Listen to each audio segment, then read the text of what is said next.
Isinagawa ng Regional Police Community Affairs and Development Unit 5 o RPCADO 5 sa pangunguna ni Police Major Nesar Vinabol, officer in charge ng nasabing unit, ang Information Awareness Drive sa Bugtong Integrated School, Legazpi City, na dinaluhan ng mahigit 100 mag-aaral mula grade 6 at 7. Layunin ng naturang aktibidad na palawakin ang kaalaman ng mga kabataan sa mga mahalagang isyung panlipunan gaya ng laban kontra illegal na droga, Anti-Bullying Act, Bawal Bastos Law at pag-iwas sa maling pagpapakalat ng peking balita o fake news. Binigyan diin ang kahalagahan ng pagiging maingat at responsable sa paggamit ng social media, lalo na sa pagbabahagi ng impormasyon online. Tinalakay rin sa programa ang kahalagahan ng Unified 911 Emergency Hotline, kung saan maaaring tumawag ang publiko upang humingi ng tulong o anumang uri ng assistance mula sa kapulisan.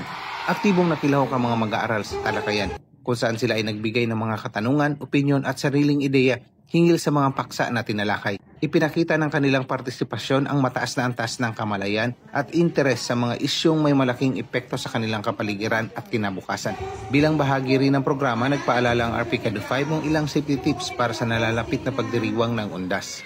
Ang nasabing aktibidad ay bahagi ng patuloy na programa ng Philippine National Police sa pagpapaigting ng Police Community Partnership na naglalayong mapanatili ang ligtas, maayos at mapayapang komunidad, lalo na sa nalalapit na pagunita ng Undas 2025. Dito sa Legazpi City, Albay, ako ang inyong PNN Correspondent Police Staff Sergeant Quintana, alagad ng batas, taga-taguyod ng Balitang Pulis.